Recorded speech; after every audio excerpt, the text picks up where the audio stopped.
Namaku Galang. Aku seorang mahasiswa jurusan antropologi di salah satu universitas negeri di Yogyakarta. Sejak kecil, aku sudah tertarik dengan hal-hal berbau misteri, terutama yang berkaitan dengan budaya dan kepercayaan lokal. Mungkin karena kakekku dulu seorang juru kunci gunung. Ia sering bercerita tentang tempat-tempat yang tidak bisa sembarangan dikunjungi manusia biasa. Semester ini, aku mendapat kesempatan langka, penelitian lapangan tentang mitos dan realitas pasar gaib di daerah pegunungan. Ketika dosen pembimbing memberiku 3 opsi, mataku langsung terpaku pada satu nama, Gunung Lawu. Katanya, di sana ada tempat yang hanya muncul pada waktu-waktu tertentu. Sebuah pasar gaib yang konon hanya bisa dilihat oleh orang-orang terpilih. Pasar setan, begitu orang-orang menyebutnya. Tapi para pendaki tua punya nama lain yang lebih halus, seperti Pasar Dieng, Pasar Lelembut, atau Pasar Jin. Meskipun terdengar menakutkan, sebagian besar percaya bahwa tempat itu bukanlah sumber malapetaka, melainkan ujian. Siapa yang bisa menahan godaan akan selamat. Aku tertarik, tentu saja, bukan karena ingin menguji nyali, tapi karena ingin tahu, apakah pasar itu nyata? Bagaimana ia bisa muncul begitu saja di tengah kabut gunung? Aku mulai menyusun rencana. Mendaki Gunung Lawu bukan hal baru bagiku, tapi kali ini tujuannya bukan sekedar mencapai puncak. Aku ingin menelusuri jejak mitos dan mencari bukti keberadaan pasar tersebut. Aku menyusun peralatan dokumentasi, mencetak peta tua, dan membaca puluhan artikel dari blog para pendaki yang pernah merasakan kehadiran pasar itu. Lalu, malam itu datang. Malam sebelum keberangkatan, aku bermimpi. Di mimpiku, aku berdiri di tengah kabut pekat, dikelilingi oleh lampu-lampu minyak yang tergantung di udara tanpa tali. Terdengar suara-suara aneh, seperti tawar-menawar dalam bahasa yang tak kupahami. Seseorang atau sesuatu mendekat dan memberiku selembar kain putih bertuliskan aksara Jawa kuno.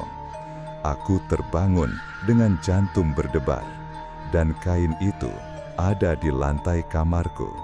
Pagi harinya, aku masih mencoba meyakinkan diriku bahwa itu hanya mimpi yang terlalu nyata. Tapi kain itu benar-benar ada. Kain kecil selebar sapu tangan dengan motif kuno yang samar. Aku membawanya ke kampus dan menunjukkan kepada Pak Tunggul, dosen yang ahli naskah kuno. Beliau memicingkan mata dan bergumam pelan.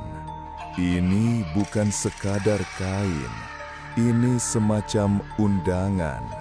Hatiku bergetar. Apa maksudnya, Pak? Tanyaku.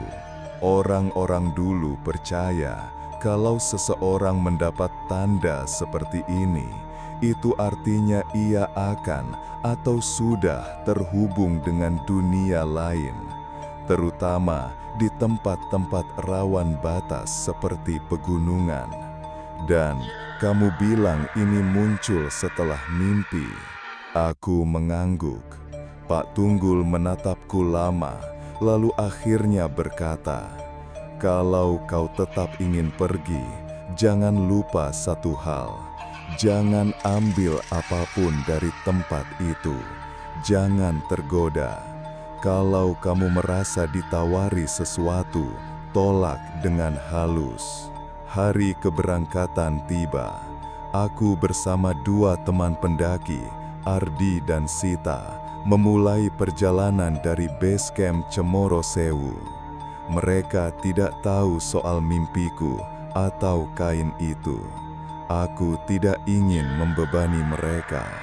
Pendakian awal berjalan lancar, cuaca cerah, jalur kering. Kabut hanya muncul sesekali, seperti tarikan napas dari perut bumi. Kami bermalam di pos 3, menyalakan api kecil dan bercanda seperti biasa. Tapi malam itu, Aku melihat sesuatu yang tak biasa. Di balik pepohonan, di kejauhan, kulihat cahaya kuning bergerak lambat. Bukan lampu senter.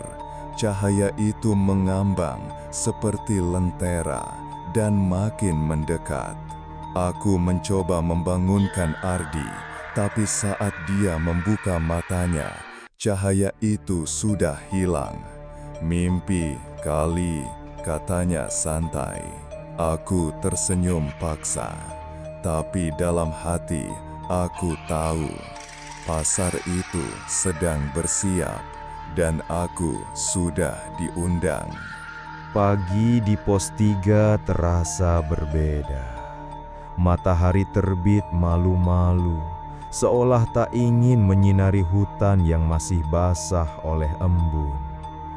Kami melanjutkan perjalanan menuju Hargo Dalem, jalur yang katanya sering dilewati para peziarah. Semakin tinggi kami naik, kabut makin sering datang dan pergi. Tapi ada satu momen yang membuatku merinding. Saat kabut datang begitu pekat, aku merasa dunia di sekitarku berubah. Suara hutan hilang, tak ada kicau burung, tak ada gesekan daun, hening. Lalu samar-samar terdengar suara orang banyak, bukan teriakan, bukan bisik-bisik, tapi percakapan, seperti pasar. Aku berhenti, menoleh ke belakang. Ardi dan Sita tak terlihat. Jantungku berdegup kencang. Aku memanggil mereka, tapi suaraku terpantul sepi. Kemudian, di sela-sela kabut, kulihat siluet orang-orang mengenakan pakaian kuno, membawa keranjang, memanggul kendi. Mereka berjalan cepat tapi tenang, seolah tidak melihatku. Salah satu dari mereka menoleh. Wajahnya datar, tapi matanya kosong. Aku memejamkan mata sejenak. Ketika ku buka kembali, mereka semua hilang. Kabut mulai menipis. Ardi muncul dari balik semak. "Kamu kenapa? Kita nungguin dari tadi." Aku hanya bisa menjawab dengan senyum kikuk. Tapi dalam hati, aku tahu. Aku mulai masuk ke dunianya. Kami bermalam di dekat Sendang Derajat. Tempat itu dipercaya sakral. Banyak peziarah meninggalkan bunga, dupa, dan sesajen kecil. Sita yang cukup religius sempat mengajak berdoa sebelum tidur. Tapi malam itu, aku hampir tidak tidur. Angin berhembus aneh, tidak dari arah yang sama, dan bau dupa sangat kuat, padahal tak ada dupa menyala di sekitar kami. Aku membuka tenda, mencari sumbernya, tapi mataku tertuju pada sesuatu yang tergantung di pohon. Kain putih, mirip seperti yang kutemukan di rumah. Aku mencoba mendekat. Saat jemariku hampir menyentuh kain itu, terdengar suara seperti genderang kecil, ritmis dan cepat dari dalam hutan. Diikuti suara tawar-menawar. Aku mundur, dan dalam sekejap suara itu lenyap. Paginya, Ardi menemukan sesuatu di tasnya. Sebuah gelang kayu, seperti yang biasa dijual di pasar tradisional kuno. Tapi Ardi yakin dia tidak pernah membawanya. "Kamu ngasih ini galang?" tanyanya. Aku menggeleng pelan. kami saling berpandangan. Untuk pertama kalinya, Sita berkata, "Kita harus hati-hati. Ini bukan pendakian biasa." Hari kelima, kami hendak menuju puncak. Jalur menanjak curam dan bebatuan mulai licin. Tapi sesuatu terjadi. Kami merasa berputar-putar di jalur yang sama. Batu besar bercabang 3 yang tadi kami lewati muncul lagi di depan kami, dan lagi. Ini kayak labirin, gumam Ardi. Panik mulai muncul. Aku mencoba membuka GPS offline dari ponselku, tapi kompas berputar-putar tanpa arah. Anehnya, sinyal sesekali muncul dan hanya menampilkan satu kata di layar. Pasar. Sita mulai gemetar. Kita harus berhenti. Ada yang gak beres. Kami memutuskan mendirikan tenda di tempat terbuka. Tapi sebelum malam jatuh, angin menderu kencang, membawa aroma bunga kenanga yang menusuk. Aku menatap ke hutan, dan kulihat lampu-lampu kecil mulai muncul, satu demi satu, seperti lentera. Pasar itu mendekat. Malam itu, aku tak bisa menahan rasa penasaran.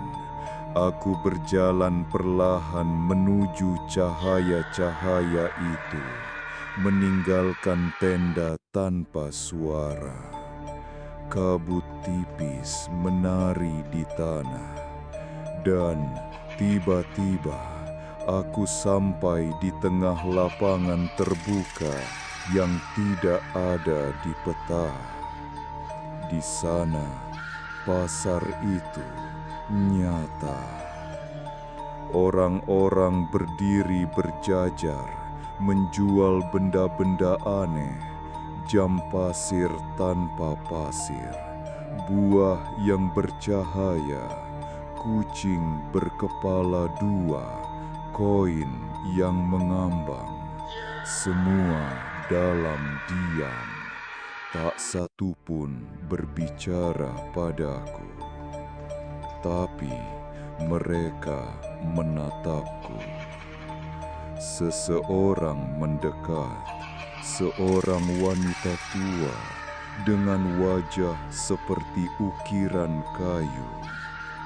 "Kamu sudah dipanggil," katanya. Suaranya seperti gemerisik daun kering.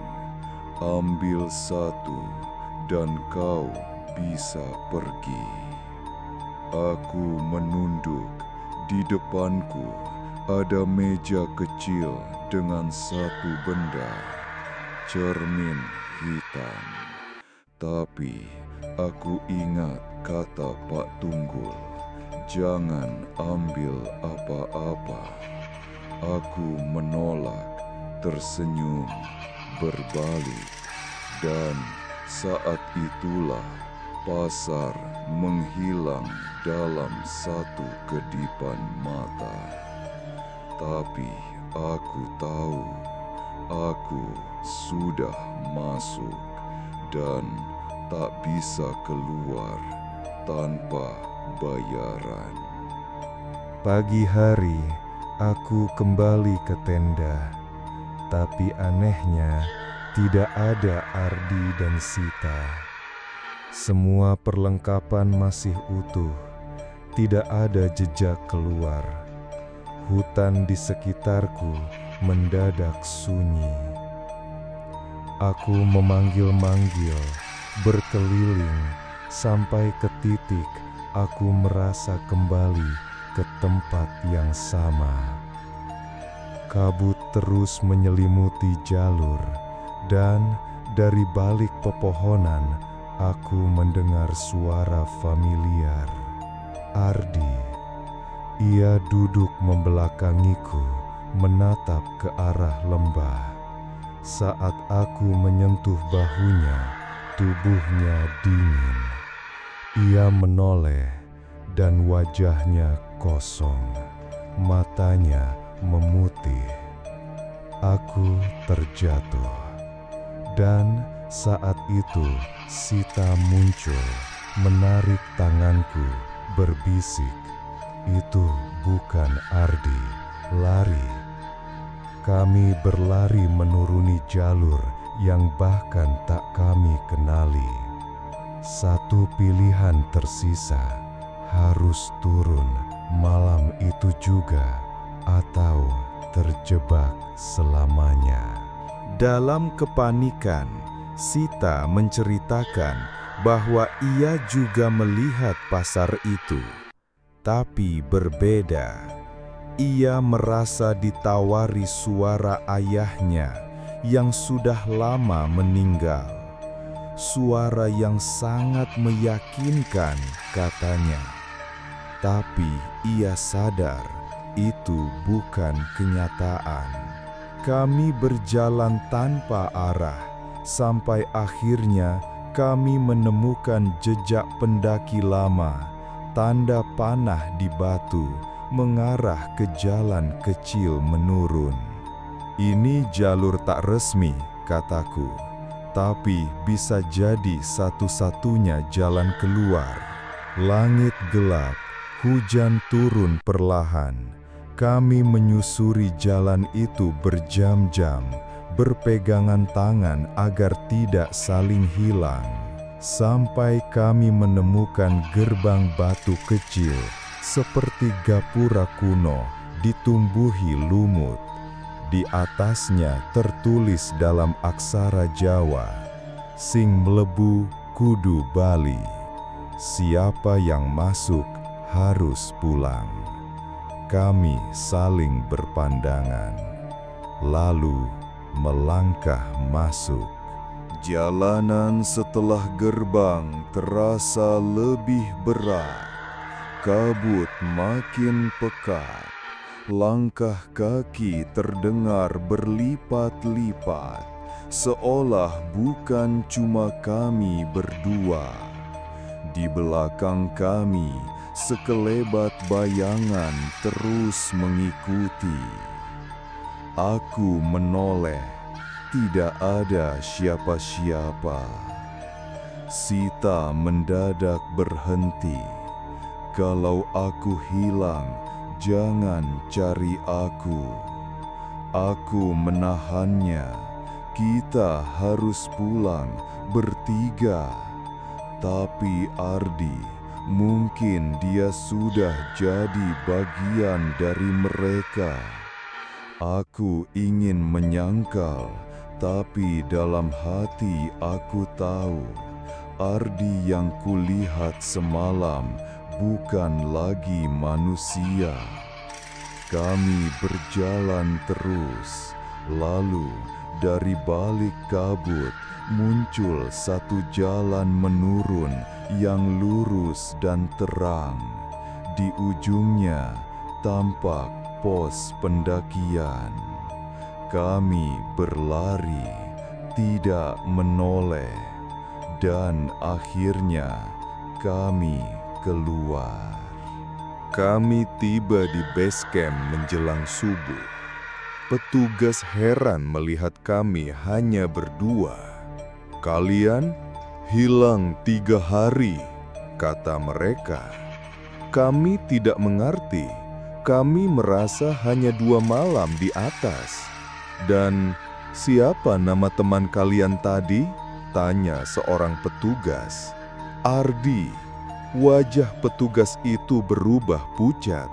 Ia bergegas mengambil dokumen. Tahun lalu, ada pendaki bernama Ardi yang hilang, belum pernah ditemukan. Aku menolak percaya. Aku mengeluarkan foto kami bertiga dari ponsel.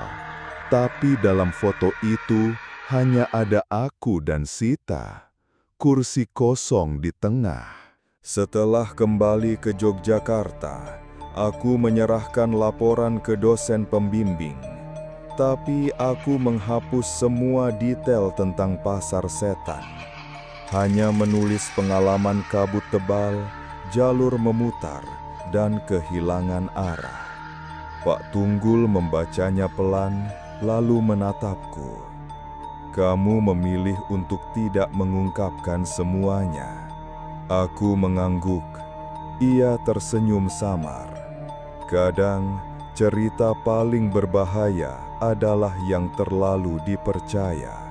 Aku menyimpan kain putih itu di dalam kotak kayu, lalu menguncinya. Dan setiap malam, aku masih bermimpi tentang suara pasar, tentang meja dengan satu barang, dan tentang Ardi yang menatap dari balik kabut. Kini, setiap kali mendengar kisah tentang pasar gaib, aku hanya diam, tidak membenarkan, tidak menyanggah. Sita pindah keluar kota. Kami jarang bicara soal kejadian itu, tapi kami tahu hidup kami berubah sejak hari itu. Pelajaran paling berharga bukan tentang menemukan pasar itu, tapi menolaknya. Banyak orang masuk ke wilayah yang bukan miliknya, tanpa sadar telah membuka pintu yang tak boleh dibuka. Tapi jika kita cukup kuat untuk tidak tergoda, kita bisa kembali utuh, meski tidak sama. Aku masih mendaki, tapi setiap kali melewati Gunung Lawu, aku menunduk hormat. Karena di sanalah, antara kabut dan kesunyian, pasar setan masih berdiri, menunggu pembeli berikutnya.